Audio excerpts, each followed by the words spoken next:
বাংলাদেশের লোকের বাঁচার পথ কি? বাংলাদেশে শিরকের বন্যা চলে।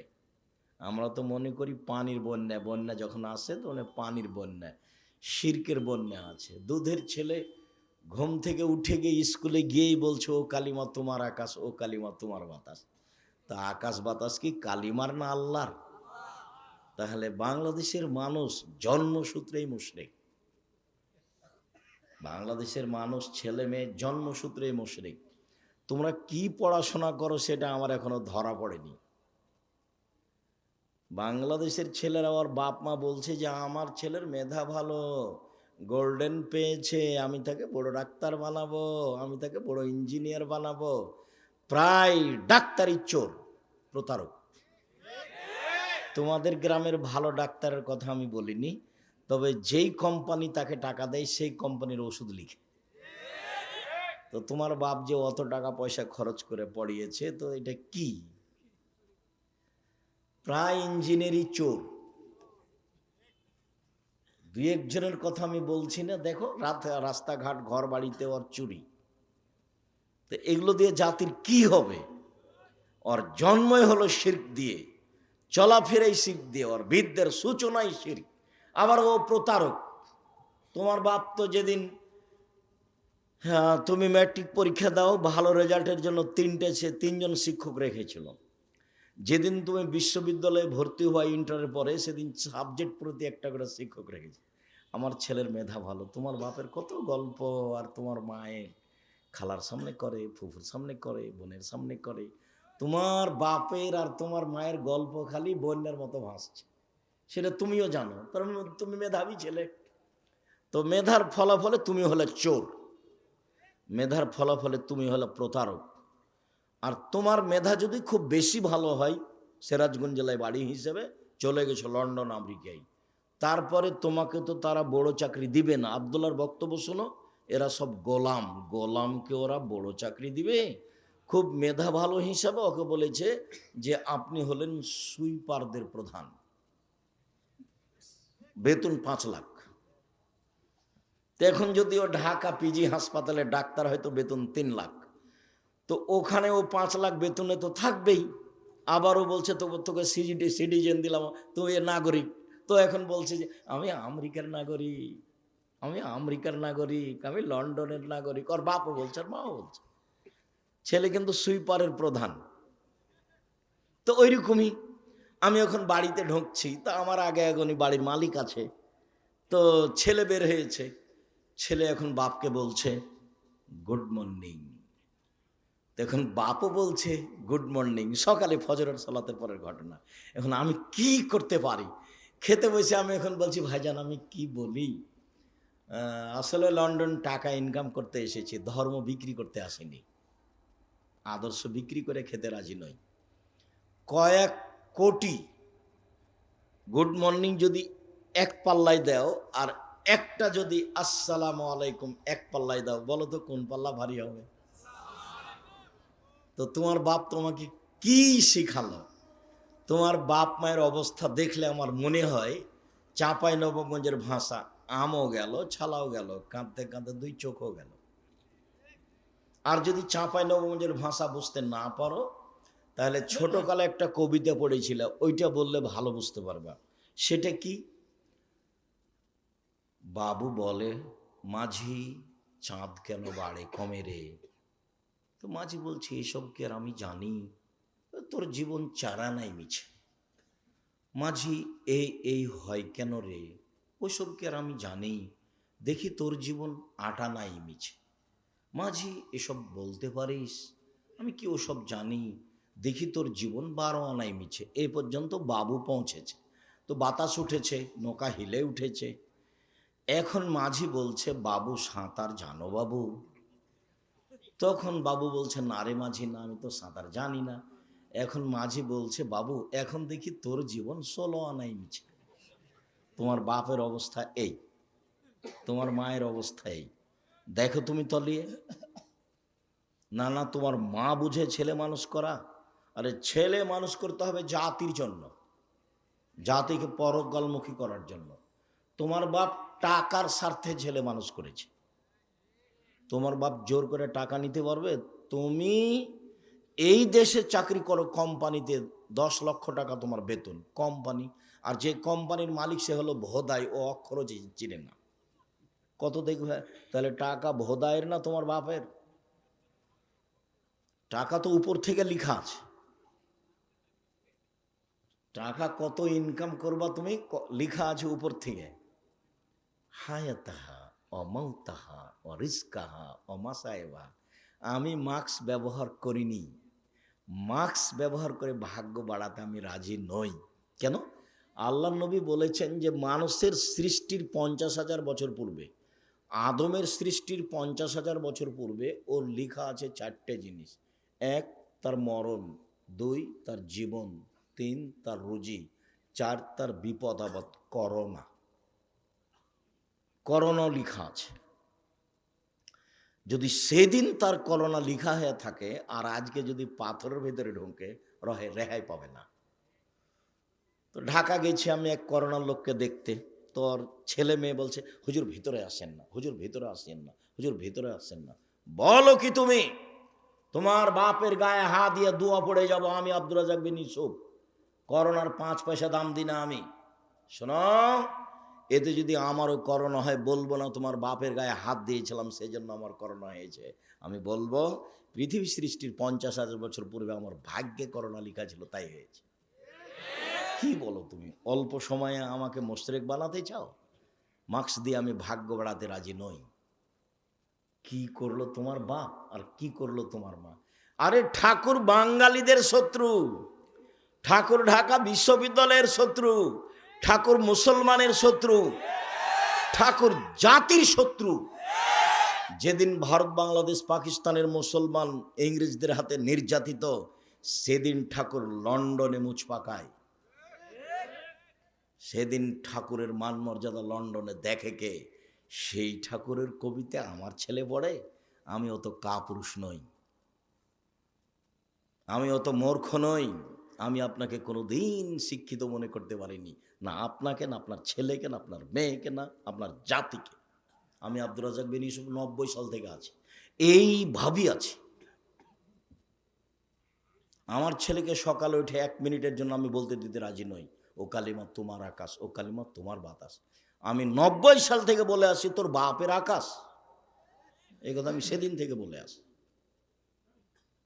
মামলা তো সুনামগঞ্জ কোর্টে 1000 কোটি টাকার, আর সিলেট কোর্টে 5000 কোটি টাকার। এই কারণে আমি নাকি ঠাকুরের নিন্দা করেছি, ঠাকুরের মানের হানি হয়েছে। কি তোর বাপের আকাশ, এটা ঠাকুরের কি হয়েছে? মানের হানি হয়েছে। ঠাকুর বলেছে ও কালিমা তোমার আকাশ, ও কালিমা তোমার বাতাস। তোমার বাপের সাজে, তোমার মায়ের সাজে, আমার সাজে না বেটা। তোমার মায়ের সাজে, তোমার বাপের সাজে, তোমার সাজে, তোমার বোনের সাজে, আমি আব্দুর রাজ্জাক বিন ইউসুফ আমার সাজে না। আমি কোনোদিন গ্রহণ করিনি। এত বড় ন্যাক্কারজনক নোংরা কথা, আল্লাহর সাথে শিরক করা, এই কাজ আমি গ্রহণ করি না, করবো না ইনশাআল্লাহ। সম্মানিত দিনী ভাই বোন, বলছিলাম বিচারের মাঠে আল্লাহ বলবেন, আদম সন্তান শোনো, তোমার যেই পরিমাণ পাপ আমার সেই পরিমাণ ক্ষমা। আদমের ছেলে মেয়ে শোনো, তোমার যেই পরিমাণ পাপ আমার সেই পরিমাণ ক্ষমা। তোমার পাপ যত আমার ক্ষমা তত, যদি শিরক না থাকে। নেন এবার। কিন্তু বাংলাদেশ কথায় কথায় শিরক, কাজে কর্মে শিরক, ওর বিদ্যায় শিরক, ওর লেখাপড়ায় শিরক, ওর জাতাতি শিরক, ওর খাওয়া পিনা শিরক। তো কি দিয়ে টিকবে বিচারের মাঠে? তাহাজ্জুদ পড়ে হবে? তাহাজ্জুদ পড়ে হবে না তো, শিরক বন্ধ করতে হবে। ইঁদারাতে কুকুর পড়েছে, তো বলছে যে 30 বালতি পানি উঠাও, তাহলে কুকুর পবিত্র হয়ে যাবে। তো বলছে ভাইজান কুকুর ভেতরেই আছে, তাহলে কি হবে? উঠাতেই আছে, তো ওঠাতেই থাকলে তো আর হবে না। আগে ওকে উঠে ফেলতে হবে, আগে শিরক বন্ধ করতে হবে জাতির, তারপরে আল্লাহকে বলা। জাতি শিরকে ডুবে আছে, আর আপনি বলছেন আমার ছেলে বড় শিক্ষিত। আমার ছেলে গোল্ডেন পেয়েছে, আমার ছেলে লন্ডনে থাকে, আমার ছেলে উচ্চ শিক্ষিত। ছেলে তো মানুষ করবেন জাতির জন্য, যা হবে হবে। আল্লাহ রসুল বলছেন আনফেকালা ইয়ালেক মিন তাওলিক, তুমি তোমার ছেলে মেয়ের পিছনে পয়সা খরচ করো, তোমার উপার্জিত সম্পদ। এই দেশের কর্ণসূতির তালুকদার তার ছেলে মেয়েকে মানুষ করবে তালুকদারি জমিদারি দিয়ে, আপনি মানুষ করবেন চাকরি করে। আরেকজন মানুষ করবে তার ছেলে মেয়েকে দিন মজুরি করে, আরেকজন মানুষ করবে তার ছেলে মেয়েকে ভিক্ষা করে। উপার্জনের শেষ পথ ভিক্ষা, উপার্জনের শেষ পথ ভিক্ষা। ছেলে মেয়েকে মানুষ করতেই হবে, এটা আল্লাহর আদেশ। আল্লাহ রসুল বলছেন ফাবদাবে মা তাউলো, তোমার উপার্জিত সম্পদ খরচ করো তোমার ছেলে মেয়ের পিছনে। ছেলে মেয়েকে জাতির কল্যাণের জন্য মানুষ করতে হবে যে কোনো মূল্যে। মানুষ হিসাবে জীবন বাজি রেখে প্রাণপণে চেষ্টা চালিয়ে যাব। ছেলেকে সমর্পণ করেছি জাতির জন্য, নিজের জন্য নয়। রুজি আমার ভাগ্যে যেটা লেখা আছে সেটা হবেই, আমার ছেলের ভাগ্যে যেটা লেখা আছে সেটা হবেই। যদি আমার ছেলে বিদ্যা দিয়ে বড় বিদ্বান হতো, পয়সা উপার্জন করত, তাহলে ভোদাই মালিকের অধীনে 10 লক্ষ টাকা বেতনে চাকরি করত না। ভোদাই মালিক সে অক্ষরও চিনে না, সে কোটি কোটি টাকার মালিক। সেই হলো কোম্পানি প্রধান এমডি ওই, আর আপনার ছেলে মেধাবী ওখানে চাকরি করে। যখন আপনার ছেলে ওর ঘরে ঢোকে তখন বলে স্যার স্যার স্যার এরকম করে। দেখেননি আপনার ছেলেকে? বেতন 10 লক্ষ। আপনি মনে করছেন যে অনেক টাকা, কিন্তু ওখানে যাও সিজদা করে। কেন এবার হবে? গোলাম কেন? আব্দুল্লাহর বক্তব্য শোনেন, গোলাম থেকে বের হয়ে আসতে হবে, দাসত্ব থেকে বের হয়ে আসতে হবে, তারপরে কোনো কথা। এই জন্য মক্তব চালু করেছে। দেশ বিদেশ ঘুরে এসে ভাবছে যে আব্বু আপনাকে তো দেখলাম 30 বছর থেকে বক্তব্য দিতে, আর মুসলমানকেও দেখলাম দেশ ঘুরে, তাতে দেখলাম মুসলমান সব দেশে গোলাম, দাস হিসেবে বসবাস করে। দাস থেকে জাতিকে মুক্ত করতে হলে জাতির আকীদা সংশোধন করতে হবে এবং সুন্দর করে আগে কোরআন পড়া শেখাতে হবে। সেই জন্য জীবন বাজি রেখে চেষ্টা চালাবো ইনশাল্লাহ। টেকনাফ থেকে তেঁতুলিয়া পর্যন্ত মক্তব চালু করবো ইনশাল্লাহ। জামিয়া সালাফের অধীনে আব্দুল্লাহর মক্তব চলে এখন 650। জামিয়া সালাফের অধীনে মাদ্রাসা চলে 160টা। আর চলমান জামিয়া সালাফে রাজশাহী 50 বিঘা জমির ওপরে। চলমান জামিয়া সালাফে রূপগঞ্জ নারায়ণগঞ্জ প্রায় 100 বিঘা জমির ওপরে। চলমান জামিয়া সালাফে দিনাজপুরে 20 বিঘা জমির ওপরে। চলমান রাজশাহী বরিশালে জামিয়া সালাফের জমি আছে, জামিয়া সালাফের নামে নেবরাস হিসাবে। ময়মনসিংহে আছে, ঝিনাইদহে আছে, কুষ্টিয়াতে আছে, ফেনীতে আছে, চট্টগ্রামে আছে, কুমিল্লায় আছে, আর বহু জেলায় আছে। আর এগুলো সম্পৃক্ত প্রতিষ্ঠান। এখানে আমি আরও একটা আপনাকে কথা বলতে চাচ্ছি যে আপনি দল সংগঠন করে জামিয়া সালাফের বিরুদ্ধে লড়ে অযথা পরকাল হারাবে। মুখ খুলিয়েন না, খুললে নিজেকে খাটো মনে করতে হবে। 5,000 দেশ বিদেশের শিক্ষক মিলে শিক্ষক আছেন 300 জন, প্রতি মাসে বেতন লাগে 40 লক্ষ। শুধু খালি শিক্ষক যারা জামিয়া সালাফের অধীনে আছে। তো তার বিরুদ্ধে কথা বলে কি করবেন? নিজেকে হারাবেন, আপনার পরকালও হারাবে, ইহকালও হারাবে, টিকতে পারবেন না তো। আর জামিয়া সালাফে কোনো বিত্তশালী দিয়ে চলে না, কোনো ব্যক্তি দিয়ে চলে না, সরকার দিয়ে চলে না, বৈদেশিক সংস্থা দিয়ে চলে না। কিভাবে চলে আমি তার একটা দৃশ্য নকল করি। এই মনির কে হচ্ছে আপনার? মনির সালা। তাহলে মনিরের কি মা ছিলেন উনি, না আপনার ওয়াইফ ছিলেন উনি যে হজে আমার সাথে? আমার ওয়াইফ ছিল। এই যে এনার ওয়াইফের কথা আমি নকল করি, আমি সামনাসামনি বলতে চাচ্ছি না, তো চলে আসলাম। উনি আমার আগে আগে উঠে সিঁড়িতে দাঁড়িয়ে আছে, আমি উঠছি, তো আমাকে সামনে পেয়ে বলছে আমি এই 500 রিয়াল আপনার জামিয়া সালাফে দিলাম। একটা 500 টাকার একটা রিয়াল দেখে আমি তাকে চিনি না, জানি না, বুঝি না। জামিয়া সালাফে এইভাবে চলে। 40 লাখ টাকা বেতন এখানে আছে। প্রত্যেক দিন বিকালে 40-50 লাখের মতো খালি মিস্ত্রি লেবার বিল আছে। কিভাবে চলে আমি সেটাও জানি না।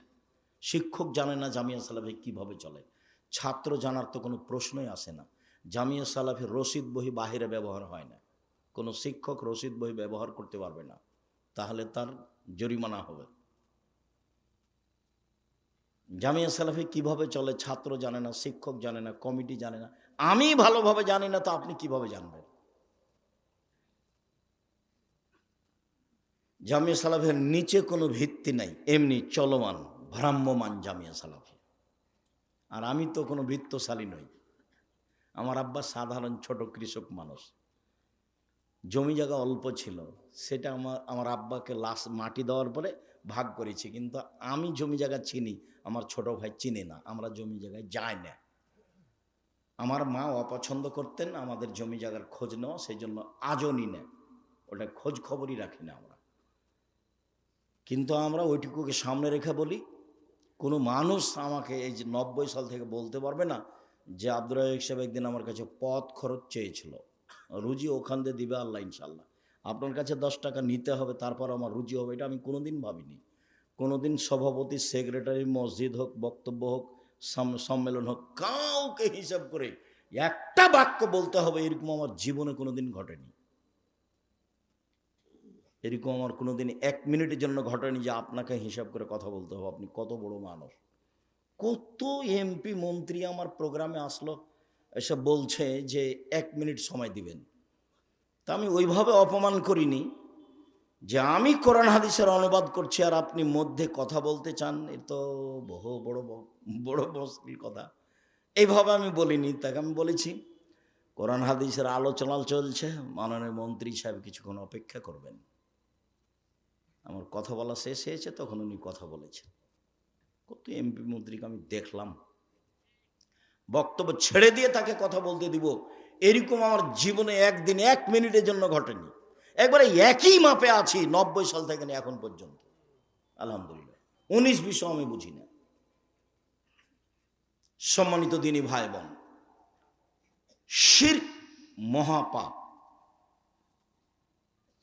শিরক যত বড়ই পাপ হোক না কেন, সারা জীবনটাই শিরক করেছেন, এখন আল্লাহকে বলেন আল্লাহ আমার ভুল হয়েছে, তুমি আমাকে মাফ করো, ইনশাল্লাহ ক্ষমা হয়ে যাবে। উনি ক্ষমার জন্য প্রতীক্ষমান রয়েছেন। কিন্তু এই যে নির্বাচনে আর একজনকে বলেছেন ও খারাপ, এখন আল্লাহর কাছে বলেন তো যে আল্লাহ মাফ করেন আমাকে, বলেন আজীবন পর্যন্ত। কোনো একদিন যদি চেয়ারম্যানের গালি দেওয়া পাপ ক্ষমা হয়ে যায়, তাহলে ইসলাম ধর্ম হবে মিথ্যা আর আল্লাহ হবেন অত্যাচারী, জালেম। আল্লাহ বলেছেন ইন্নী হারামতু যুলমা আলাইয়া, আমি আল্লাহ অত্যাচারকে আমার উপরে হারাম করেছি, আমি অত্যাচার করব না। তুমি যার বদনাম করেছো ক্ষমা সেখানে নাও, আমার কাছে কেন? পাপের জগতে সুদ খাওয়া মহাপাপ। আপনাকে অবাক হতে হবে, সুদের পাপের যে ভাষা আল্লাহ নবী উল্লেখ করেছেন, পৃথিবীর কোনো পাপের ভাষা এভাবে উল্লেখ করেননি। একবার আল্লাহ রসুল বলছেন মাইয়াকুল দিরহাম রিবাহু ইয়ালাম আসাদ্দ মিন সিত্তাতি ওয়া সালাসিনা জিনিয়া, কেউ যদি জেনে শুনে 1 টাকা সুদ খায়, 36 বার জেনা করে যত পাপ হবে, 1 টাকা সুদ খেলে তার চেয়ে বেশি পাপ হবে। রাসূল সাল্লাল্লাহু আলাইহি ওয়াসাল্লাম বলছেন আর রিবা সাবুনা জুজান, আয়েশা রাদিয়াল্লাহু আনহা মাহু, সুদের পাপের 70টি ভাগ রয়েছে, ছোট থেকে বড়, বড় থেকে ছোট। তার সবচেয়ে ছোট ভাগ হলো মার সাথে জেনা করলে যেমন পাপ হয়। শিরক মহাপাপ, কিন্তু ভাষা এরকম নয়। পিতা মাতার অবাধ্য চলা পৃথিবীতে 2য় মহাপাপ, কিন্তু ভাষা এমন নয়। মিথ্যা সাক্ষী পৃথিবীতে 3য় মহাপাপ। সিরাজগঞ্জ জেলে বহু মানুষ আছে 20 বছর 30 বছর থেকে, ও নিজেও জানে না আমি কেন জেলে। জজ জানে না ঘটনা কি, উকিল জানে না ঘটনা কি, সাক্ষীও জানে না ঘটনা কি। সাক্ষীকে 50,000 টাকা দিয়েছে আর বলে দিয়েছে তুই এভাবে বলবি জজের সামনে, কি আমি 2 চোখে মারতে দেখেছি। যার কথা বলছে যে আমি 2 চোখে মারতে দেখেছি, সে কিন্তু সেই সিরাজগঞ্জে ছিল না সেদিন, অথচ বলছে যে আমি 2 চোখে মারতে দেখেছি। তাহলে সাক্ষীও জানে না ঘটনা কি, উকিল তো জানেই না, জজ তো জানেই না, এখন যে ব্যক্তি জেলে আছে সেও বলছে ব্যাপারটা কি রে, আমি কেন জেলে? আল্লাহ রসুল বলছেন লায়াদরিল কাতিল ফিমা কাতালা ওয়াল মাকতুলু ফিমা কুতিলা। হত্যাকারী বুঝবে না কেন আমি মারছি, নিহত ব্যক্তি বুঝবে না কেন আমি মরলাম। যে মারছে তাকে 1 লাখ টাকা দিয়েছে, বলেছে অমুককে মেরাই, তো এখন ওকে গিয়ে মারছে, তো কেন মারছে ও তো জানে না। আর যাকে মারা হচ্ছে সে বলছে আমি তাকে চিনি না, আমাকে মারছে কেন, ঘটনা কি, মারলই তো। আল্লাহ রসুল বলছেন হত্যাকারী জানে না কেন আমি মারছি, নিহত ব্যক্তি জানে না কেন আমি মরলাম। 20 বছর থেকে জেলে আছো, নিজেই জানে না আমি কেন জেলে। ও কি জানবে? জজও জানে না। ও কি জানবে? উকিলও জানে না। ও কি জানবে? সাক্ষীও জানে না। যার কারণে সাক্ষী পৃথিবীতে 3য় মহাপাপ। মিথ্যা সাক্ষী পৃথিবীতে 3য় মহাপাপ। মিথ্যা সাক্ষী পৃথিবীতে 3য় মহাপাপ। 2য় মহাপাপ বাপ মায়ের অবাধ্য চলা। পাপ যত বড়ই হোক, সুদের ভাষা যেভাবে আল্লাহ নবী উল্লেখ করেছেন ভাষা এমন নয়। সাক্ষী যত বড়ই পাপ হোক না কেন, সুদের ভাষার সাথে তার মিল নেই। শুনুন, মানুষকে হত্যা করা মহাপাপ, কিন্তু ভাষা এমন নয়। সুদের পাপের ভাষা, কেউ যদি জেনে শুনে 1 টাকা সুদ খায়, 36 বার জেনে করে যত পাপ হবে, 1 টাকা সুদ খেলে তার চেয়ে বেশি পাপ হবে। পাপের জগতে কোনো পাপের ভাষা এরকম নয়। সুদের পাপের 70টি ভাগ রয়েছে। ছোট ভাগ হলো মার সাথে জেনা করলে যেমন পাপ হয়। কি দিয়ে আপনাকে আমি বুঝাই সুদের পাপের ভাষা কি? অবাক কথা, যে সুদ দিন রাত মানুষে খাচ্ছে কোনো পাপই নয়, কোনো হিসাবই করতে পারে না। সম্মানিত দিনী ভাই বোন, সুদের আলোচনায় লম্বা আলোচনা জেনে নেবেন। এখানে বলছি সুদ যত বড়ই পাপ হোক না কেন, কোটি কোটি টাকা সুদ খেয়েছে, আজকে বলছে আল্লাহ আমি সুদের লেনদেন বন্ধ করলাম, জিন্দেগিতে আর কোনোদিন সুদের সাথে সম্পৃক্ত থাকবো না, আমি তোমার সাথে ওয়াদাবদ্ধ, তুমি আমাকে মাফ করো, ইনশাল্লাহ সব পাপ ক্ষমা হয়ে যাবে। কিন্তু আপনি কারো বদনাম করেছেন আল্লাহকে, বলেন তো এখন। এই জন্য আমি যখনই বক্তব্য দিয়েছি তখন বলেছি 4টা জিনিস মনে রাখবেন। 1 5 ওয়াক্ত সালাত, 2 হালাল রুজি, 3 কোরআন তেলাওয়াত, 4 আড্ডা পিটা নিষেধ। আড্ডা পিটা 2 ধরনের। একটা দোকানে বসে ঘন্টার ঘন্টা গল্প করছেন, কার কথা যে কি বলছেন ধুলায় অন্ধকার। ওদিকে ল্যাংটা মেয়ে নাচছে আর এদিকে আপনি বসে আছেন আর একজনের বদনাম করছেন। আর একটা হলো মোবাইল নিয়ে ঘন্টার ঘন্টা ল্যাংটা মেয়ে দেখায়, হলো আড্ডা পিটা। এসব আড্ডা পিটা একেবারেই হারাম। আড্ডা পিটা টোটালি হারাম। আড্ডা পিটা চিরদিনের জন্য হারাম। একরাহুল কালামাবাদ, এই ছেলে তোমরা দাঁড়িয়ে কেন? যদি জায়গা না থাকে বসার সেটা ভিন্ন কথা। আপনারা যারা দাঁড়িয়ে আছেন দয়া করে বসে কিছুক্ষণ কথা শোনেন। আপনার বিরক্তির আগে আমরা কথা শেষ করবো ইনশাল্লাহ। যারা সামনে বসে আছেন বসে থাকা দেখে ভালো। এই তুমি দাঁড়িয়ে আছো কেন? ওখানে কি করছো তুমি? মানুষের তোমার দাঁড়িয়ে থাকাতে কষ্ট পাচ্ছে, এটা বুঝতে চাও না তুমি? বাস তুমি মেশিন ঠিক করেছো, প্রথমে 1 মিনিট ঠিক করে তুমি বসে থাকো। রাসূল সাল্লাল্লাহু আলাইহি ওয়াসাল্লাম যখন কথা বলতেন তখন সাহাবীগণকে বসতে বলতেন, এটাও সুন্নাত। কি করবে এভাবে মারামারি করে, দাপট দেখে, ক্ষমতা দেখে, মানুষকে অপমান করে, মানুষকে জেল হাজতে দিয়ে কি করবা? মরলেই জাহান্নাম। যারা দাপট দেখাচ্ছে, যারা ক্ষমতা দেখাচ্ছে, যারা মানুষকে অপমান করছে, যারা মানুষকে জেল হাজতে দিচ্ছে, এদের মরার পরই জাহান্নাম। ও হলো জালেম। আর জুলুম খুব কঠিন জিনিস, বিচারও পরে হবে। যারা জাকাত দেয় না তাদের বিচার পরে হবে কেন? ওরাও জালেম। কিভাবে জালেম হলো ওরা? ওরা ফকির মিসকিনের প্রতি জুলুম করেছে, ফকির মিসকিনের হক দেয়নি। ধনী মানুষ কার টাকা মেরে খেয়েছে? ফকির মিসকিনের। যেহেতু ধনী মানুষ ফকির মিসকিনের টাকা মেরে খেয়েছে, কাজে ও জালেম। এখন আর বিচার পরে হবে। আল্লাহ রাসূল বলছেন তার বিচার পরে হবে। হাত্তা ইউকযাবা নাস, সব মানুষের যখন বিচার হয়ে যাবে তখন ধনী মানুষের বিচার হবে। কিভাবে যে হবে আল্লাহই ভালো জানে। তো বুঝাতে হবে কঠিন, সব টাকা বুঝাতে হবে, কিভাবে আয় হয়েছে, সবটাই বুঝাতে হবে কিভাবে ব্যয় হয়েছে। এই ছেলে শোনো, টাকা ইনকাম করবা ব্যবসা করে, উপার্জনের 4টা পথ। একটা দিন মজুরি, সন্ধ্যায় টাকা শেষ। একটা চাকরি, 25 দিনে টাকা শেষ প্রায়। আর একটা হলো জমি চাষ, সমান সময় না হয় লস, সমান সমান না হয় লস। 4 ব্যবসা। রাসূল সাল্লাল্লাহু আলাইহি ওয়াসাল্লাম বলছেন, সত্যবাদী বিশ্বস্ত ব্যবসায়ীরা নবীগণের সাথে জান্নাতে থাকবেন। কি আবার অবাক কথা! আল্লাহ রাসূল বলেছেন 2টা মেয়ে লালন পালন করে নবীর সাথে থাকা যায় এভাবে। তখন বাপ মনে করেছে যে আমার তো 2টা মেয়ে, তো আমি বিবাহ শাদী দিয়ে দিয়েছি, 2টা কেন, আমার 5টা মেয়ে। বাপও খুব খুশি। কিন্তু আল্লাহ রাসূল যে এইভাবে বলেননি। আল্লাহ রাসূল বলেছেন ফাআল্লামাহুন্না, মেয়েকে বিদ্যা শিখিয়ে দিল। 2 আদাবাহুন্না, তাকে শিষ্টাচার শিখিয়ে দিল। আহসানা ইলাইহিন্না, তার সাথে সদাচরণ করলো। ওয়াজাওয়াজাহুন্না, তার বিবাহ শাদী দিয়ে দিল। সেই বাপ আমার সাথে জান্নাতে এভাবে থাকবে। তো আপনার মেয়েকে শিক্ষা দিয়েছেন কি যে শিক্ষা দিয়েছেন, তার নখটা বড় আছে, বলেন তো এটা কোন শিষ্টাচার? তার নখে নেইল পালিশ আছে, বলেন তো এটা কোন শিষ্টাচার? নেইল পালিশ তো ইহুদি খ্রিস্টানদের পতিতালয়ের মেয়েদের বৈশিষ্ট্য। ইহুদি খ্রিস্টানদের পতিতালয়ের মেয়েরা নখে নেইল পালিশ দেয়। আপনার মেয়ের কপালে টিপ আছে। হিন্দু মেয়েদের বিবাহ করার 10টি পদ্ধতি আছে, তার একটি পদ্ধতির নাম রাক্ষসী বিবাহ। মেয়ের পিতা বিবাহ দিবে না, আপনি জোর করে বিবাহ করবেন তো কপালে টিপ দিতে হবে, তাহলে বিবাহ হয়ে গেছে। সেই টিপ এসেছে হিন্দুদের পক্ষ থেকে। বলেন আপনি মেয়েকে কি শিষ্টাচার শিখালেন? আপনার মেয়ে পরচুলা ব্যবহার করে বড় খোপা দেখাই, বলেন কি শিষ্টাচার শিখালেন? ভুরু তোলে চিকন করে রেখেছে, এইটা কি শিষ্টাচার?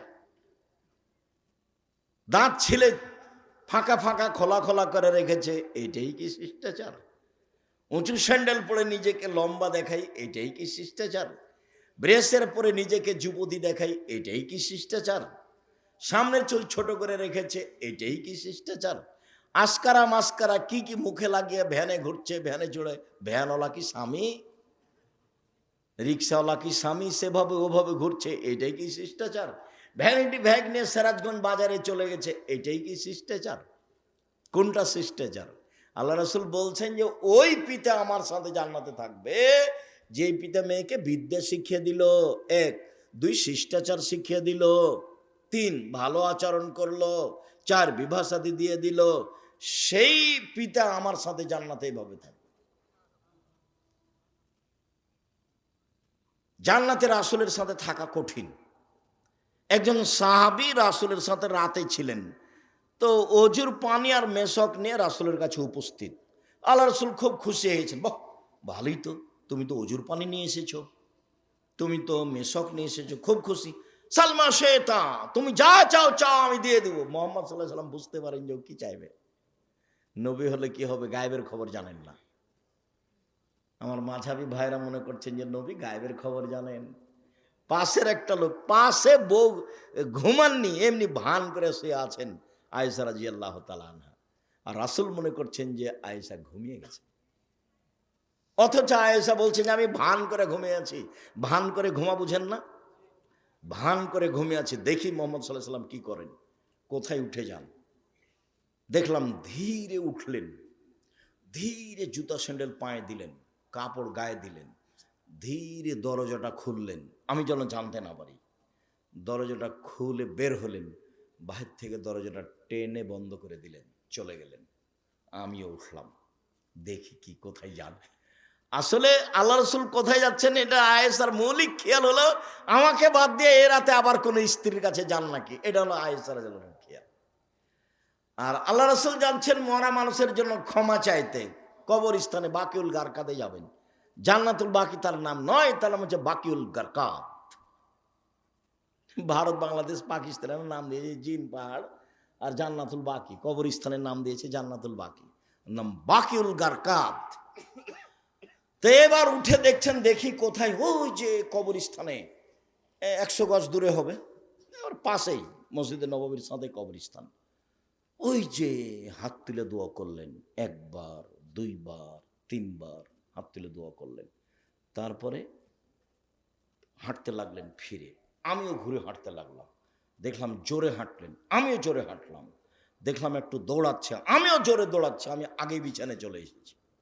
আমি যখন আগেই বিছানে চলে এসেছি, আমার পাশে এসে বলছেন, কি খবর আয়েশা, হাঁপাচ্ছ কেন? তখন আমি বললাম যে আমি তো মিথ্যে কথা বললে জিবরাইল আপনাকে বলে দিবে, আসলে আমি পরীক্ষা করছিলাম আপনি যান কোথায়। তো দেখলাম এই হাদিস মুসলিম। সম্মানিত দিনী ভাই বোন, কথা প্রসঙ্গে কথা এসে সেই জন্য বলছিলাম পাপের জগতে বড় পাপ মানুষের বদনাম, গীবাত, কিন্তু মানুষের সাথে জড়িত পাপ। জেনা মহাপাপ। রাসূল সাল্লাল্লাহু আলাইহি সাল্লাম বলেন, আল বিক্র বিল বিক্রে জিলদু মিয়া তাগরিব সানা। অবিবাহিত ছেলে মেয়ে যদি জেনা করে 100 লাঠি পিটিয়ে এলাকা থেকে 1 বছরের জন্য তাড়িয়ে দিতে হবে। তিনি বলেন, আসাইবা বিসাইবা রাজম। বিবাহিত পুরুষ নারী যদি জেনা করে তাহলে তাকে ইট ঢেল পাথর দিয়ে মেরে মেরে মেরে ফেলতে হবে, তাকে মারতেই হবে। বিবাহ করার পরে জেনায় লিপ্ত হলে তার বেঁচে থাকার পৃথিবীতে কোনো পথই নেই। 3 শ্রেণীর মানুষকে হত্যা করতে হয়, 2 শ্রেণীর মানুষের বাঁচার পথ আছে। এক, কেউ বললো আমি কোরআন মাজিদ মানি না, তাহলে ও মোরতাদ, সরকারিভাবে তাকে হত্যা করতে হবে। সরকারিভাবে তাকে ফাঁসির মঞ্চে নিয়ে যাওয়া হয়েছে, ফাঁস গলায় দেওয়া হবে। ও বলছে আমার ভুল হয়েছে, আমার ভুল হয়েছে, আমার ভুল হয়েছে। কোরআন মাজিদ আল্লাহর বিধান, আল্লাহর কালাম, আমি ভুল স্বীকার করলাম, তখন তাকে ফাঁস থেকে নামিয়ে নিতে হবে। পাপ ছিল হত্যার। 2, কেসাস। আপনি আমাকে হত্যা করেছেন, আমার বাপ আপনাকে হত্যা করে নেবে, এর নাম কেসাস। কোরআন মাজিদে উল্লেখ হয়েছে আয়াত, কত হাদিস। এখন আপনার কেসাস হিসেবে আপনাকে ফাঁসির মঞ্চে নিয়ে যাওয়া হয়েছে, আপনি আমাকে হত্যা করেছেন, এখন আপনার গলায় ফাঁস দেওয়া হবে। তখন আমার বাপ মা চিল্লাচিল্লি করে বলছে, আমরা মাফ করে দিলাম, কেসাস নিব না, আমরা মাফ করে দিলাম, কেসাস নিব না। তাহলে তাকে ফাঁস থেকে নামিয়ে নিতে হবে। পাপ ছিল হত্যার যোগ্য, কিন্তু ফাঁসি হলো না। 3, বিবাহ করার পরে যদি কেউ জিনায় লিপ্ত হয় তাহলে তাকে ইট ঢেল পাথর দিয়ে মেরে মেরে মেরে ফেলতে হবে, ফাঁসি দিতে হবে। বেঁচে থাকার পৃথিবীতে কোনো পথঘাট নেই। 1 মিনিট। গামিদ সম্প্রদায়ের একজন মহিলা এসে বলছে আল্লাহ রসুলকে, তাহিরনিয়া রাসূলুল্লাহ, আল্লাহ রসুল আমাকে পবিত্র করেন। মহিলা এসে বলছে। তখন আল্লাহ রসুল বলছেন, ইরজাই, বাড়ি ফিরে যাও, আস্তাগফিরুল্লাহ, আল্লাহর নিকটে ক্ষমা চাও, ও তুবি ইলাইহি, তুমি তওবা করো, তোমার পাপ ক্ষমা হয়ে যাবে। তখন মহিলাটি বলছে, আতুরাদ্দিদিন কামা রাদ্দাদা মাইজ ইবনে মালিক। মাইজ ইবনে মালিককে যেভাবে ফিরিয়ে দিয়েছিলেন তার বিচার না করে সেইভাবে কি আপনি আমাকে ফিরিয়ে দিতে চাচ্ছেন? ওয়ান্না হবলা মিনা জিনা, আমার পেটে অবৈধ সন্তান রয়েছে, দয়া করে বিচার করে দেন, আমাকে ফিরিয়ে দিয়েন না। আল্লাহ রসুল বললেন, ইরজাই হাতা তালে দি, বাড়ি চলে যাও, যেদিন তোমার বাচ্চা প্রসব হবে সেদিন এসো, বিচার করে দেব। মহিলা চলে গেল, বাচ্চা প্রসব হয়েছে। মুসলিম গ্রন্থে এসেছে, সবে মাত্র বাচ্চা প্রসব হয়েছে, তাকে ন্যাকড়া দিয়ে জড়িয়ে রাসূলের দরবার নিয়ে এসে বলছে, এ দেখেন বাচ্চা প্রসব হয়ে, বিচার করে দেন। দৃশ্য দেখে আল্লাহ রসুল অবাক হয়ে বলছেন, ইরজাই, বাড়ি ফিরে যাও, ফারদেই হে, বাচ্চাকে দুধ খাওয়াও, হাত্তা তাফতে মিহে, যেদিন বাচ্চা দুধ ছেড়ে দিবে সেদিন নিয়ে আসিও, বিচার করে দেব। মহিলা বাচ্চা নিয়ে চলে গেল, বাচ্চাকে 2 বছর দুধ পান করালো। 2 বছর পরে বিচারালয় উপস্থিত। তখন বাচ্চার হাতে 1 টুকরা রুটি রয়েছে, এই রুটি প্রমাণ করে বাচ্চা খাদ্য খেতে পারে। ফাওয়াসাদাহু বেদ রাজুলিন মিনাল মুসলিমিনা, বাচ্চাটাকে একজন মুসলমানের হাতে সমর্পণ করলেন আল্লাহ নবী। যাও, এই বাচ্চা তুমি লালন পালন করো। সঙ্গী সাথী, এই যাবো বেহা, মহিলাকে মাঠে নিয়ে যাও। আহফিরুল্লাহ সাদরিহা, মাঠে নিয়ে গিয়ে গর্ত খুঁড়ে বুক পর্যন্ত মাটিতে পুঁতে দাও। ফার জেমুহা, এরপরে চতুর্দিক থেকে ইট ঢেল পাথর মেরে মেরে তাকে বিদায় করো। সাহাবীগণ বলছেন, আমরা তাকে মাঠে নিয়ে গেলাম, গর্ত খুঁড়ে বুক পর্যন্ত মাটিতে পুঁতে দিলাম, চতুর্দিক থেকে ইট ঢেল পাথর মারতে লাগলাম। খালিদ বিন ওয়ালিদ বলছেন, একটা পাথর আমি তার মুখের উপরে মারলাম, ফাতানাজ্জাহ দাম আলা ওয়াজহি খালিদ, পাথরটা মুখে লেগে মুখ ফেটে রক্ত ছিটে খালিদের গায়ে লাগলো। ফাসাব্বাহা, খালিদকে গালি দিয়ে বসলেন, এমনটা হতে পারে? ছি ছি ছি ছি ছি ছি, একজন জেনাকারিনী মহিলার গায়ের রক্ত আমার গায়ে লাগলো, এমনটা কিছু হতে পারে? আল্লাহ রসুল বলেন, মাহারে না খালিদ, খালিদ থামো, গালি দিও না। লাকাত তাবাত তাওবাতান লাহু তাওবা সাইব মাকসাল্লাহ গফিরা লাহু। এ মহিলা এত ক্ষমা চেয়েছে, এ মহিলা এত তওবা করেছে, এ মহিলা এত ক্ষমা চেয়েছে, এ মহিলা এত তওবা করেছে। যদি বড় থেকে বড় পাপী এভাবে তওবা করে তবে তার পাপ ক্ষমা হবে। খালিদ, একে গালি দিও না। আবার তিনি বলেছেন, খালিদ, মদিনার লোককে যদি তার তওবা ভাগ করে দেওয়া হয় সবার পাপ ক্ষমা হয়ে যাবে। তারপরে তিনি তার জানাজা করলেন, কাফন দাফন করলেন। তার মানে তিনি ঘোষণা দিলেন তার পাপ ক্ষমা হয়ে গেছে। এক। দুই, জানাজা করলেন মানে তার পাপ ক্ষমা হয়ে গেছে। তিন, কাফন দাফন তিনি নিজে করলেন মানে তার পাপ ক্ষমা হয়ে গেছে। এরপরেও পৃথিবীর এত বড় মানুষ, পৃথিবীর ইতিহাসে এত বড় দামি মানুষ জন্ম নেয়নি, কেউ নিবে না কেউ। বিচারের মাঠে তিনি যা বলবেন তাই হবে। তার নাম মোহাম্মদ সাল্লাল্লাহু আলাইহি সাল্লাম। এত বড় মানুষ বুঝতে পারলেন তার পাপ ক্ষমা হয়ে গেছে, কিন্তু তাকে মাফ করতে পারলেন না। যাও, তোমার বিচার হবে না, তোমার তওবা কবুল হয়ে গেছে, তোমার শাস্তি হবে না, এই কথা তিনি বলতে পারলেন না। মানে তিনি শরীয়তের কাছে নিজেই জিম্মি। মানে বিবাহ করার পরে কেউ যদি জেনায় লিপ্ত হয় তাহলে তার বেঁচে থাকার পৃথিবীতে কোনো পথ নেই। এরপরেও যদি বিচার না হয়, আল্লাহর কাছে যদি কান্নাকাটি করে ক্ষমা চায়, তাহলে এই পাপ ক্ষমা হবে ইনশাআল্লাহ। কিন্তু যার বদনাম করেছেন দোকানে বসে, সেই পাপ আল্লাহর কাছে ক্ষমা চান দেখি। বুঝাতে পারিনি গীবাত কাকে বলে। যদি আমি বুঝাতে না পারি তাহলে আমার ব্যর্থতা। কথা সত্য, কিন্তু আপনাকে বুঝাতে পারলাম না। আমি বলেছি জিন্দেগিতে কখনো আর ওই দোকানের সামনে বসবেন না। আড্ডা পিটা চিরদিনের জন্য হারাম। দুইজন যেখানে আছে সেখানে যাবেন না। জমি চাষ করে খান, উপার্জনের পথ চারটে। দিন মজুরি করে খান, বাস সন্ধ্যায় সময় শেষ, মরে গেলাম, দুনিয়া শেষ। তারপরে আপনি চাকরি করে খান, ছোট হোক বড় হোক যেটাই হোক না কেন বৈধ। জমি চাষ করে খান, ব্যবসা করে খান। আমি কলার বিক্রি করে চকলেট বিক্রি করে খেতে হবে এই কথা আমি বলিনি। আমি চকলেট বিক্রি করে খেতে হবে মানে বলেছি কম থেকে কম পয়সার ব্যবসা করো। শ্বশুরের কাছে যৌতুক নিও না। ভিক্ষা করার টাকা দিয়ে চাউল কিনে ভাত খেয়ে বাদাত কবুল হবে। শ্বশুরের কাছে টাকা নিয়ে ওই টাকা দিয়ে চাউল কিনে ভাত খেয়ে বাদাত কবুল হবে না, এটাই চূড়ান্ত। তখন আমি বলেছি ভিক্ষা করে খাও। শ্বশুরের কাছে টাকা নিলে কেন? আরে ভিক্ষা করে খাবো কেন? মানুষের বাড়িতে কাজ করে খাবো। আব্দুর রাজ্জাক সাহেব, ভিক্ষা করার কথা বলেন কেন? আমি তোমাকে ভিক্ষা করার কথা বলিনি। আমি তোমার বাপকে নিন্দা করেছি। তোমার বাপ কেন মানুষের টাকা নিল? তোমার বাপকে আমি এই জিনিসটা বলতে চেয়েছি, তোমাকে বলতে চেয়েছি। তোমার বাপের মুখ কালো হয়ে আছে, দেখো তুমি এখন পাশে। তুমি টাকা নিয়েছো, তোমার বাপ তো জানে, তোমার মা তো জানে। শ্বশুরের কাছে টাকা নিলে কেন? বছর শেষে একটা লুঙ্গি কিনে দিতে বলেছি শ্বশুরকে। আব্বা, আমি গরিব মানুষ, দিনমজুরি করে খাই, দেন একটা লুঙ্গি নেন, আমি আপনার জন্য উপহার কিনেছি। 15-20 বছর যাবৎ মানুষ করে মেয়েটা তোমার হাতে দিয়েছে, তুমি শুকরিয়া আদায় করো না কেন? তুমি তাকে গালি দাও কেন? তুমি তার নিন্দা করো কেন? তুমি শ্বশুর বাড়িতে যাবো না বলে রাগ করো কেন? একটু বিভাষাতে লাগলে তুমি বাঁকা হয়ে বসে থাকো, আমি যাব না, আমি যাব না। তখন তোমার শ্বশুর পা ধরে, তোমার শাশুড়ি পা ধরে, তোমার শ্যালকেরা পা ধরে। তুমি কি পেয়েছো? কি হয়েছো তুমি এমন? শ্বশুরের সাথে কথা বলো না, রাগ করে থাকো, কেন থাকবা? ভদ্র হতে শিখো, কাজ করে খেতে শিখো। ভদ্র হতে শিখো, কাজ করে খেতে শিখো। মানুষের বাড়িতে কাজ করে খালো, নিজের একটা গর্ব বহাল থাকবে। সম্মানিত দিনী ভাই বোন, বলছিলাম জেনা মহাপাপ। এরপরে যদি আল্লাহর দরবারে ক্ষমা চাই, ক্ষমা হয়ে যাবে ইনশাআল্লাহ। মানুষের বদনাম করে আল্লাহর দরবারে ক্ষমা চাইলে ক্ষমা হবে না। জুবাইর ইবনে মুতাইম রাদিয়াল্লাহু তাআলা আনহু বলেন, রাসূল সাল্লাল্লাহু আলাইহি ওয়াসাল্লাম বলেছেন, লা ইয়াদখুলুল জান্নাতা কাত্তাবুর লাউমাম।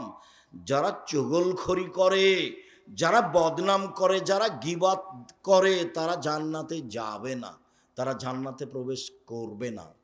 যেসব পাপের কারণে সরাসরি জাহান্নাম ঘোষণা হয়েছে, তার একটি বড় পাপ হলো গীবত। এই ছেলে, বসো। পরিবেশ নষ্ট করে না যেন কেউ। একটু ধৈর্যের পরিচয় দেন। আপনার বিরক্তির আগে আমরা কথা শেষ করব ইনশাল্লাহ। আপনি দয়া করে কোনো কাজ দেখাবেন না। দোকানপাটে বসে আছেন কেন? আজকেই বাজার করতে হবে? এটা তো হলো নিম্ন শ্রেণীর মানুষের কাজ, এটা হলো ইতর শ্রেণীর মানুষের কাজ। আপনিও বলবেন আব্দুর রাজ্জাক সাহেব আমাদেরকে নিম্ন শ্রেণীর ইতর শ্রেণীর বললেন। আরে আমি তো এই ভাষা বললাম, আল্লাহ এর চেয়ে বেশি করে বলেছে। আল্লাহ বলছেন বুঝেও বুঝে না ওরা অন্তর আছে, বুঝে না। দেখেও দেখে না ওরা চক্ষু আছে, দেখে না। শোনেও শোনে না ওরা কান আছে, শোনে না। উলায়েকা কালানাম, তারা পশু প্রাণীর মতো, তারা গরু ছাগলের মতো, তারা কুকুর শৃঙ্গের মতো, বালুমাজাল বরং তার চেয়ে খারাপ। আমি এখানে কোরআন হাদিসের কথা বলছি, আপনি দোকানে বসে আড্ডা পিটেন। মানে কি বুঝাতে চান আপনি আমাকে? আজকে জিলাপি কিনতে হবে, আজকে মিষ্টি কিনতে হবে, আজকে ওখানে চা খেতে হবে, এই কোন হিসাব? এটাই মানবতা? একই ভালো বলা হয়? রাসূল সাল্লাল্লাহু আলাইহি ওয়াসাল্লাম বলছেন সমাজের দায়িত্ব পালন করবে অধমের সন্তান অধম, লোকা ইবনে লোকা, অধমের সন্তান অধম। এটা হলো বাংলা ভাষা। আর এটা এলাকা হিসেবে ভাষা নিতে পারেন। তখন আমি বলেছি রংপুর, দিনাজপুর, লালমনিরহাট, নীলফামারী, কুড়িগ্রাম, পঞ্চগড়, ঠাকুরগাঁ, গাইবান্ধা, বগুড়া, জয়পুরহাট, এসব এলাকার ভাষায় সমাজের যেদিন লোক দায়িত্ব পালন করবে, বেন্যার বাচ্চা বেন্যা। আর চাঁপাইনবাবগঞ্জ, রাজশাহীর ভাষায় ছোট লোকের বাচ্চা ছোট লোক। আমি এই কথা বলিনি, ভাষাটা আল্লাহ রাসূল বলেছেন, লোকা ইবনে লোকা, অধমের সন্তান অধম, নিম্ন শ্রেণীর লোক। আর ঢাকার ভাষা, আমি ভাষাটা বলতে পারলাম না, অমুকের পোলা অমুক, এই ভাষা আমি আপনার সামনে বলতে পারলাম না। আল্লাহ রাসূল বলছেন সমাজের যেদিন দায়িত্ব পালন করবে এইরকম মানুষ, লোকা ইবনে লোকা, বাংলা ভাষা অধমের সন্তান অধম, নিম্ন শ্রেণীর লোকের ছেলে, নিম্ন শ্রেণীর লোক যেদিন সমাজে দায়িত্ব পালন করবে। আমি কি করতে পারি? মুহাম্মদ সাল্লাল্লাহু আলাইহি ওয়াসাল্লাম এইভাবেই বলছে। একজন পল্লীর বেদুন মানুষ এসে বলছে মাতা সাত, কিয়ামত কবে হবে? তখন আল্লাহ রাসূল বলছেন এই যা উসাদাল আমর, এই যে জয়াতিল আমানাত ফান্দাজের সাত, যেদিন 10 পয়সা ধ্বংস করা হবে সেদিন কিয়ামত হবে। তখন পল্লীর অশিক্ষিত মানুষ বলছেন যে 10 পয়সা ধ্বংস করা হলে কিয়ামত হবে, এই ভাষা আমি বুঝতে পারলাম না। তখন আল্লাহ রাসূল বলছেন এই যা উসাদাল আমর ইলা গায়রি আহলি ফান্দাজের সাত, যেদিন দায়িত্ব অযোগ্য মানুষের হাতে তুলে দেওয়া হবে সেদিন কিয়ামত হবে। হেডমাস্টার অযোগ্য, হেড মাওলানা অযোগ্য, প্রিন্সিপাল অযোগ্য, ভাইস চ্যান্সেলর অযোগ্য, জেল সুপার অযোগ্য, মেম্বার, চেয়ারম্যান, এমপি, মন্ত্রী, ডিসি, এডিসি, দায়িত্বশীল যে যেখানে দায়িত্ব পালন করে যখন অযোগ্য হবে তখন কিয়ামত হবে। সবাই আত্মসাৎ করবে, টাকা মেরে খাবে, সেদিন কিয়ামত হবে। দেখেন মরণ একদিন আসবে, বইয়ে বইয়ে বিস্তারিত লিখে রেখেছি সব। জেনা এমন ভাবে বেড়ে যাবে, গাধা যেমন গাধীর সাথে মিলে লজ্জা বুঝে না, ষাঁড় যেমন গাভীর সাথে মিলে লজ্জা জানে না, মানুষ সেদিন খোলা মাঠে জেনা করবে, লজ্জা বুঝবে না। জেনা মানুষের কাছে পাপের কাজ নয়। 3টা পাপের কারণে ভূমিকম্প হবে, ভূমিকম্পে মানুষ আতঙ্কিত। 3টা পাপের কারণে ভূমিকম্প হবে। 3টা পাপের কারণে সন্ধ্যায় ছিল মানুষ, সকালে হবে শোর বানর, সন্ধ্যায় থাকবে মানুষ, সকালে হবে শুক্র বানর। সব সমস্যা নেমে আসবে 3টা পাপের কারণে। এক, এই যে সারিবুল খমরা, মানুষ যখন নেশাদার দ্রব্য পান করবে তখন 3টা বিপদ নেমে আসবে। তার একটা হলো ভূমিকম্প। 2, জাহরাতিল কায়নাত, মেয়েরা যখন নাচবে, সব মোবাইলে মেয়ে নাচে, সব দোকানে মেয়ে নাচে, প্রায় সব বাড়িতে মেয়ে নাচে, প্রায় সব ঘরে মেয়ে নাচে। ভূমিকম্প তো স্বাভাবিক ব্যাপার। মেয়েরা যখন নাচবে তখন ভূমিকম্প হবে। যারা মোবিল মাসেব, যখন বাদ্যযন্ত্র বাজবে, সব মোবাইলে বাজনা বাজে, সব দোকানেই বাজনা বাজে, প্রায় সব বাড়িতে বাজনা বাজে। ভূমিকম্প দেরি হচ্ছে, এটাই আলহামদুলিল্লাহ। রাসূল সাল্লাল্লাহু আলাইহি ওয়াসাল্লামের কথা অনুপাতে দেরি হওয়ার কথা নয়। সম্মানিত দিনী ভাই বোন, বলছিলাম রাসূল সাল্লাল্লাহু আলাইহি ওয়াসাল্লাম বললেন হাল তাদরুনা মাল গীবাত, সঙ্গী সাথী বলতে পারো গীবাত কাকে বলে? সঙ্গী সাথী বলতে পারো গীবাত কাকে বলে? সঙ্গী সাথী বলতে পারো গীবাত কাকে বলে? তখন আল্লাহ রসুল বলছেন, সাহাবাগণ বলছেন, আল্লাহ রসুল আলাম, আল্লাহ এবং আল্লাহ রসুল ভালো জানেন গীবাত কাকে বলে, আমরা বলতে পারছি না। তখন আল্লাহ রসুল বলছেন, জিক্রুকা আখাকা বিমাকরাহ, তুমি তোমার ভাইয়ের কথা বলছো, ও যদি শুনতে পাই তাকে যদি খারাপ লাগে, এটাই হলো গীবাত। শোনো, তুমি কারো কথা বলছো, ও যদি শুনতে পাই তাকে যদি খারাপ লাগে, এটাই হলো গীবাত। আল্লাহ রসুলের মুখের ভাষা। আল্লাহ রসুল গীবাতের সংজ্ঞা দিচ্ছেন, পৃথিবীর মানুষ শুনে রেখো, তুমি কারো কথা বলছো, ও যদি শুনতে পাই তাকে যদি খারাপ লাগে, এটাই হলো গীবাত। এই পর্যন্ত আল্লাহ রসুল বলতেই সাহাবিগণ বলে উঠলেন, আরে তাই ইনকানা ফিয়া মাকুলো, আল্লাহ রসুল ও যদি চুরি করে থাকে আমি বলি চোর, তাহলেও কি গীবাত? আল্লাহ রসুল যদি জেনা করে থাকে আমি বলি জেনাকার, তাহলে কি গীবাত? তখন আল্লাহ রসুল বলছেন, শোনো, ইনকানা ফিয়া মাতাকুল্লো ফাঁকা দিগতাবতাহু, ও যদি চুরি করে থাকে তুমি বলো তাহলে গীবাত, ও যদি জেনা করে থাকে তুমি বলো তাহলে গীবাত। অনলে মেকুন মাতাকুল্লো ফাঁকা বাহাত্তাহু, আর ও যদি না করে থাকে তুমি বলো তাহলে অপবাদ, ও যদি না করে থাকে আর তুমি বলো তাহলে অপবাদ। গীবাতের ক্ষমার পথ হলো হাত ধরে ক্ষমা নিতে হবে, এক। দুই হলো, যদি হাত ধরে ক্ষমা না নেন, বিচার মাঠে নেকি দিয়ে বুঝিয়ে দিতে হবে। কয়টা নেকি করেছেন? আপনারা হিসাব যখন নেকি থাকবে না তখন কি হবে?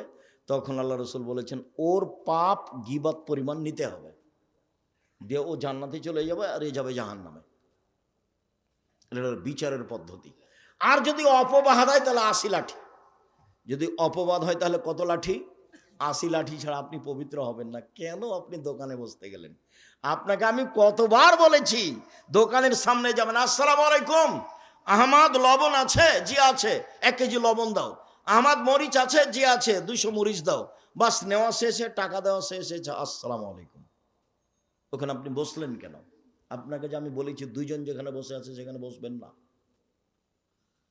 আর আপনার বাড়িতে কোনো মহিলা মানুষ গেছে ধান চাউল কর্জ নিতে, তখন গিয়েই বলছে, আর শুনেছো বুবু, চাপে নওয়াজের ভাষা, এখন এই সিরাজগঞ্জে বুবু বলে কি না আমি জানি না, শুনেছো বুবু এই এই এই ঘটনায় অমুক মেয়ের কথা শুনেছ?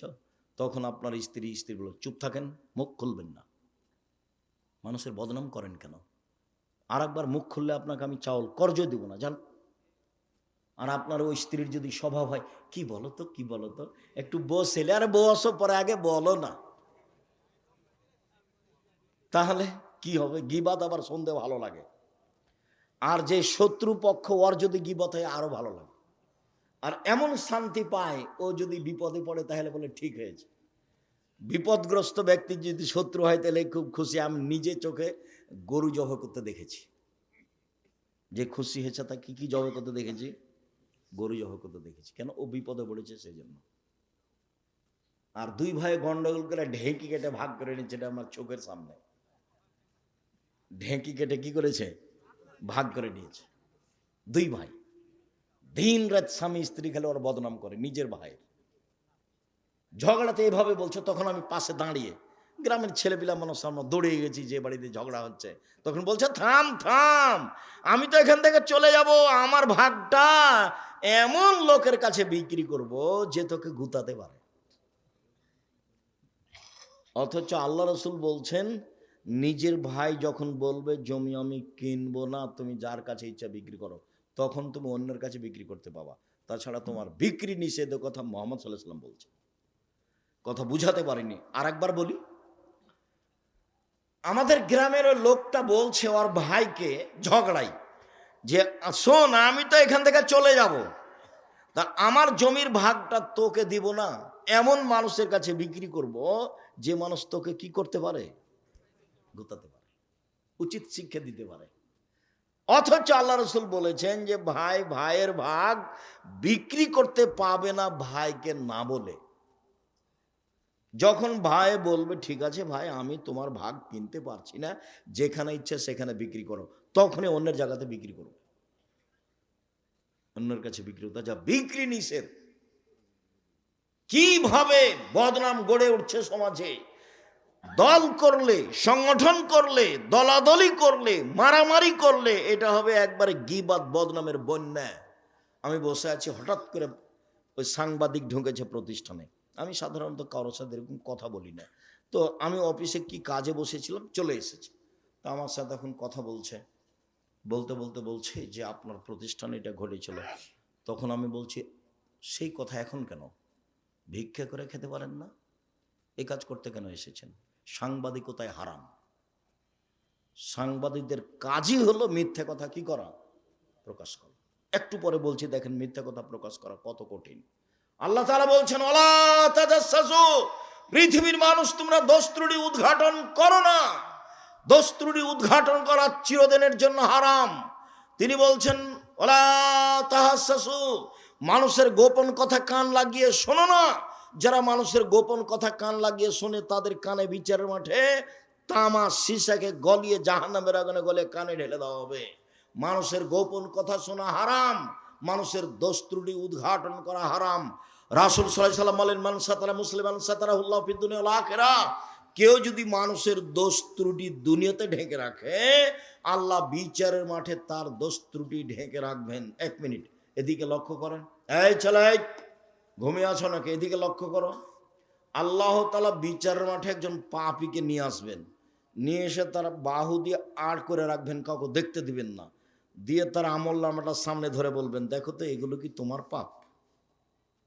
ওদিকে আড় করে আছে, কেউ যেন দেখতে না পায়।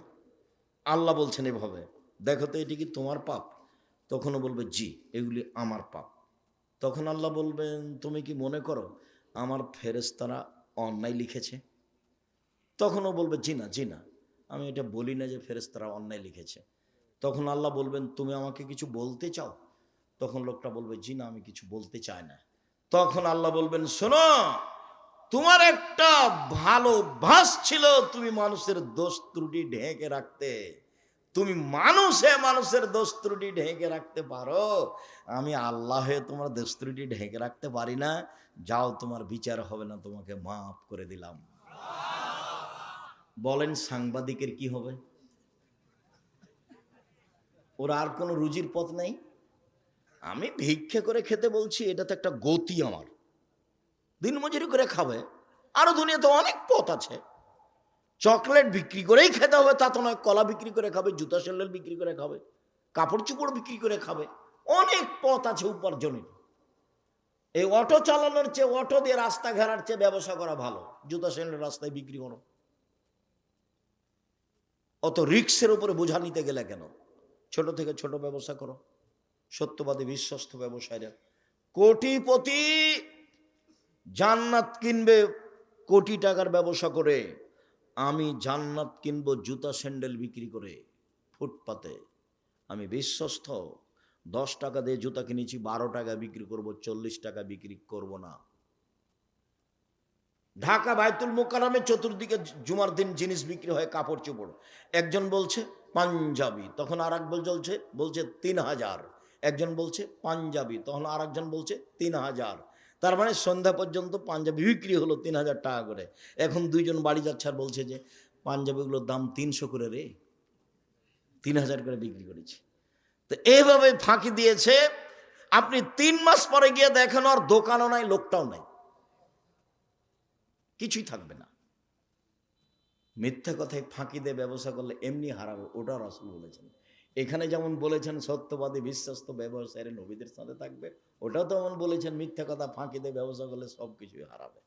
সম্মানিত দিনী ভাই বোন, রাসূল সাল্লাল্লাহু আলাইহি ওয়াসাল্লাম বলেন, লা তুজুল মুসলিমিনা, পৃথিবীর মানুষ তোমরা মুসলমানকে কষ্ট দিও না।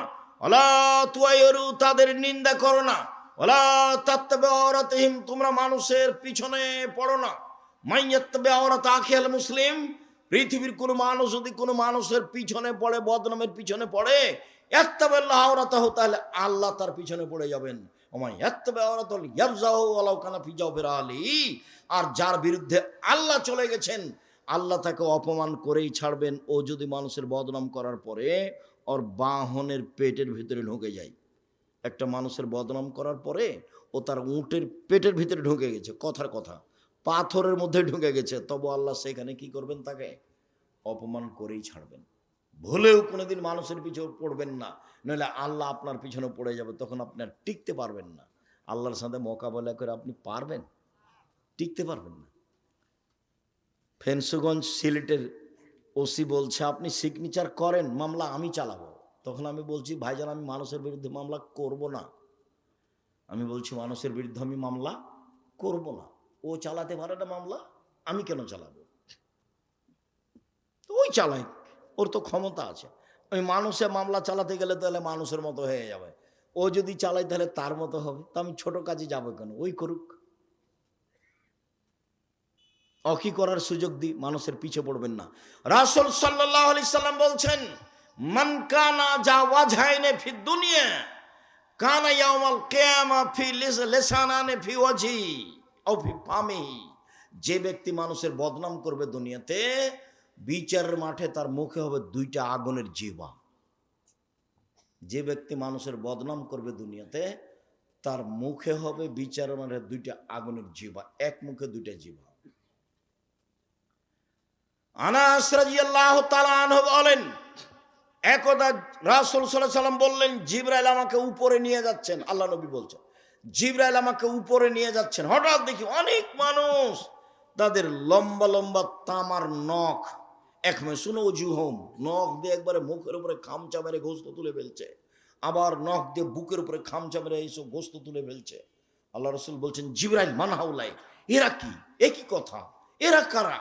তারা কেন তাদের নিজের নখ দিয়ে মুখের গোস্ত তুলে ফেলছে কেন? নিজের বুকের গোস্ত তুলে ফেলছে কেন জিবরাইল? ঘটনা কি? জিবরাইল বলছেন হাউলাই আল্লাযিনা ইয়াকুনা ফি আরাদিন নাস, এরা হচ্ছে ওরা যারা মানুষের বদনাম করত। জীবনে কোনোদিন মুখ খুলবেন না, মুখ বন্ধ। বাঁচার পথ তিনটে, বাঁচার পথ তিনটে। এক, মুখ বন্ধ রাখেন, জান্নাত হবে। দুই, জরুরি প্রয়োজন ছাড়া বাড়ির বাইরে যাবেন না, জান্নাত হবে। তিন, পাপের জন্য কাঁদতে শিখুন, জান্নাত হবে ইনশাআল্লাহ। রাসূল সাল্লাল্লাহু আলাইহি সাল্লাম বলেছেন গাভীর বাঁট ওলান থেকে চাপ দিয়ে দুধ বের করে ভিতরে ঢোকানো যায় না, যেমন আল্লাহর ভয়ে কাঁদে যে সে জাহান্নামে যাবে না তেমন। কতদিন বলেছি, একাই নির্জনে আল্লাহর ভয়ে কাঁদতেছে কোন পাপকে সামনে রেখে। যার চোখের পানি আল্লাহর ভয়ে ঝরে, ওর গাভীর বাঁটে আবার দুধটা ঢোকানো যেমন অসম্ভব, দহন করার পরে তার জাহান্নামে যাওয়া তেমনি অসম্ভব।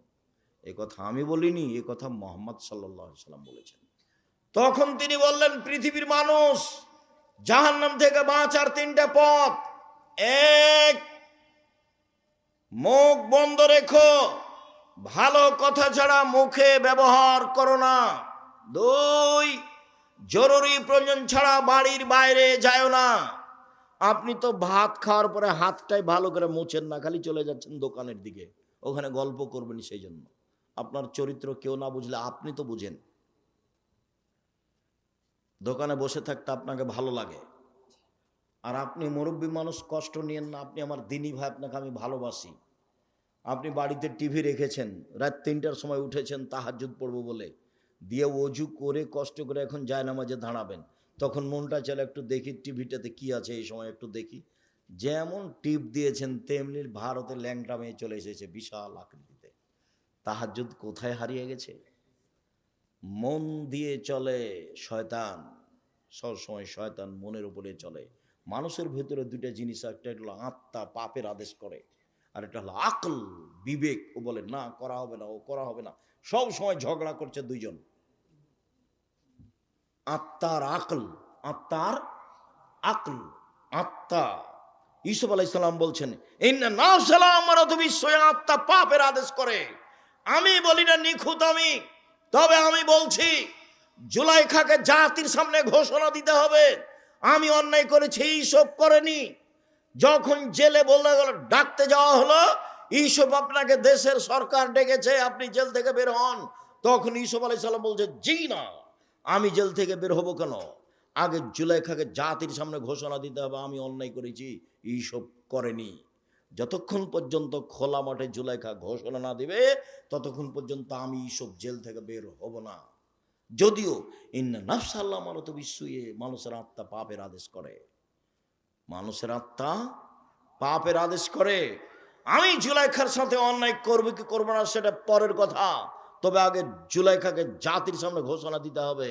ও বলেছে জুলাইখার স্বামীর সামনে, শোনেন, আমি আপনার অবর্তমানে আপনার আমানতের খেয়ানত করিনি, আমি বের হইনি কেন, আমি কেন বললাম লে আলামা আন্নাহুল্লাম এখন ফিল গাইবে, অদৃশ্যে জুলেখার স্বামীর অবর্তমানে এইসব অন্যায় করেছে, আমানতের খেয়ানত করেছে, এটা যেন বুঝে নিতে পারে যে আমি অন্যায় করিনি, আমি অন্যায় করিনি, আমি খেয়ানত করিনি আমানতের, আমি জুলেখার সাথে অন্যায় করিনি।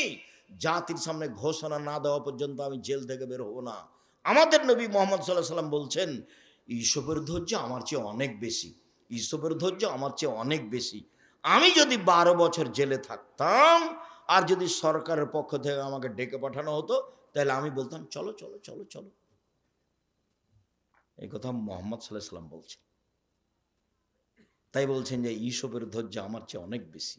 ইউসুফ বলছেন জি না, আমি জেল থেকে বের হবো কেন, ওকে ঘোষণা দিতে বলো। তখন জুলাইখা নিজে ঘোষণা দিল জাতির সামনে, আমি অন্যায় করেছি, ইউসুফ করেনি। তখন তিনি জেল থেকে বের হলেন। মেয়ে মানুষ বিপজ্জনক। আল্লাহ রাসূল বলছেন, মা তারাক্তু বাদি ফিতনাতান আজারালে রিজালা মিনাস, আমার জীবনে ছাড়িনি কোনো বস্তু যেটা পুরুষের জন্য বেশি বিপজ্জনক হতে পারে নারীদের চেয়ে। আমার জীবনে ছাড়িনি কোনো বস্তু যেটা পুরুষের জন্য বিপজ্জনক হতে পারে নারীদের চেয়ে। নারী হচ্ছে পুরুষের জন্য সবচেয়ে বিপজ্জনক বস্তু। রাসূল সাল্লাল্লাহু আলাইহি ওয়াসাল্লাম বলেছেন, ইন্নাল মারাতা তুকবালু ফি সূরাতি শায়তান ওয়া তুদবারু ফি সূরাতি শায়তান। মহিলারা শয়তানের বেশ ধরে আসে, মহিলারা শয়তানের বেশ ধরে যায়, মহিলারা শয়তানের বেশ ধরে আসে, মহিলারা শয়তানের বেশ ধরে যায়। শোনন দিনী বোন, আপনাকে আমি নিন্দা করতে আসিনি।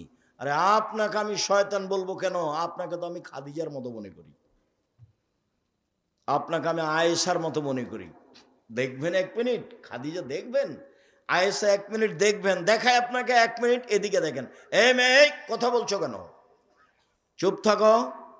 1 মিনিট দেখায় আপনাকে খাদিজা কাকে বলে, আয়েশা কাকে বলে। এ দেখেন, আয়েশা রাদিয়াল্লাহু তাআলা আনহা বলেন, আমার ঘরে হলো আমার স্বামীর কবর, তখন আমি কবরের পাশে যাই, মাথায় কাপড় দিই না, অত খেয়াল করি না আমি, কেন এটা আমার স্বামীর কবর। কয়দিন পরে সেখানে কবর হলো আমার বাপের, তখন আমি এমনিতে যাই কবরের পাশে, কেন এটা আমার আব্বার কবর, এটা আমার স্বামীর কবর, আমি অত খেয়াল করি না। কয়দিন পরে সেখানে কবর হলো উমারের, আমি আয়েশা উমারের কবরকে লজ্জা করে, একজন বেগানা পুরুষের কবর আছে এখানে, সেদিন থেকে আমি মাথায় কাপড় না দিয়ে কবরের পাশে যাই না।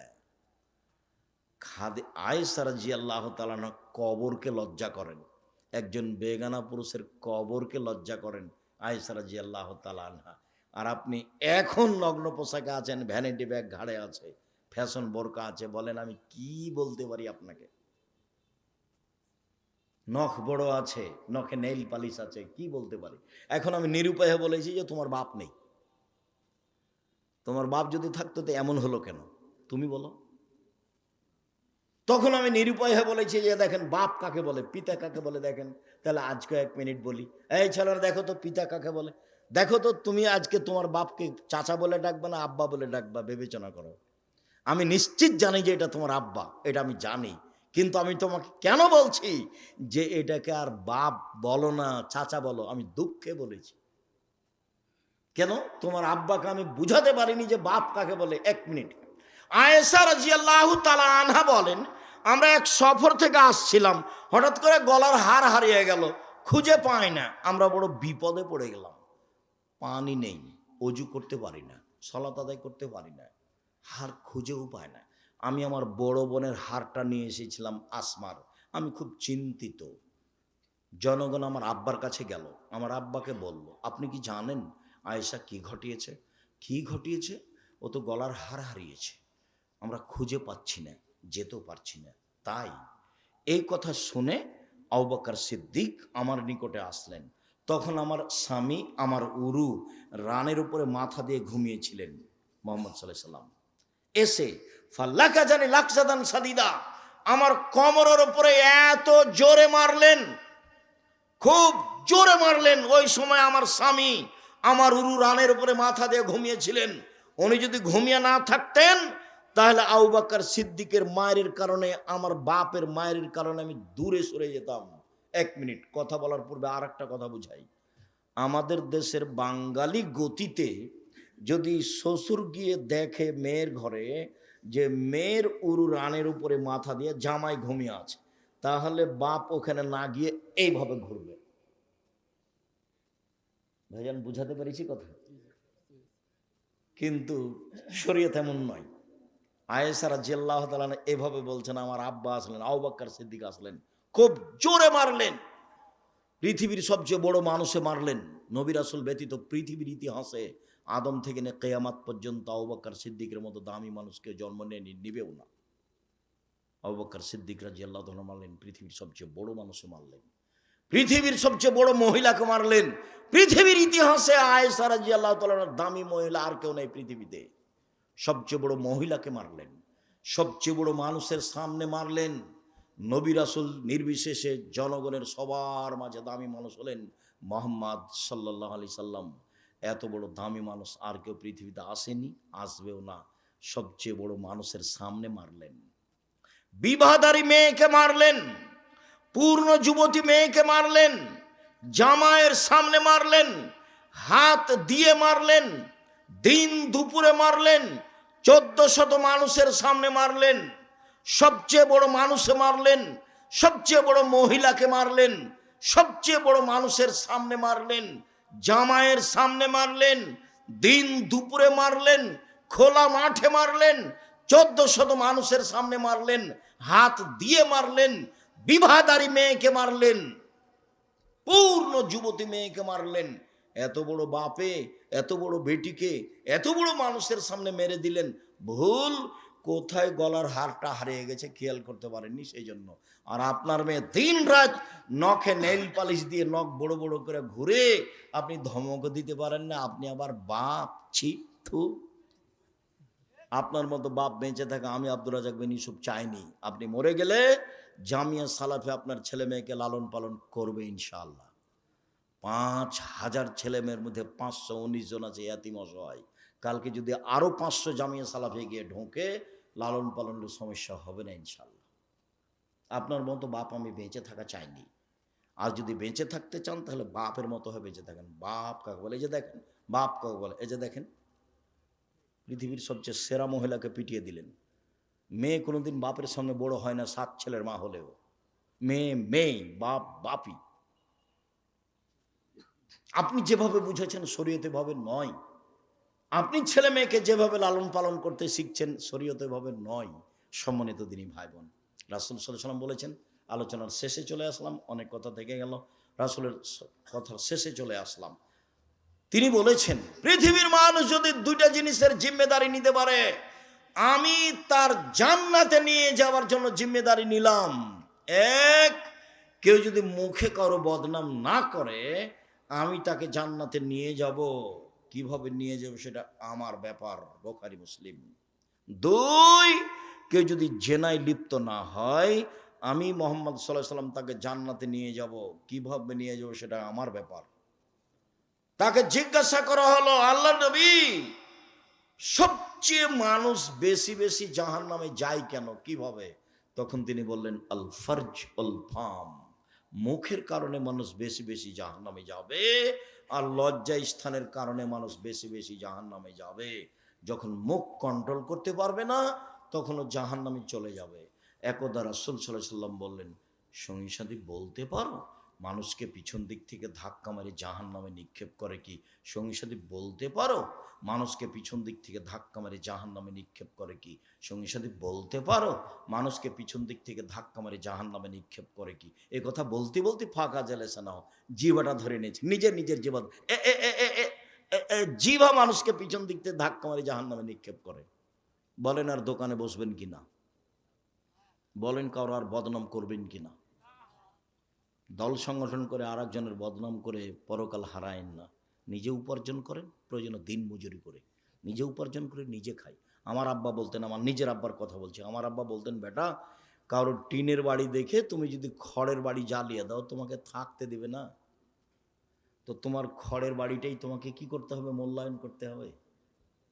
আর একজনের পিছনে পড়ে দিন হ্যাঁ হ্যাঁ করে ঘুরে ঘুরে বেড়াবা, আর আর মানুষের বদনাম করবা, আর ওকে বলবে অমুকের চরিত্র ফুলের মতো পবিত্র।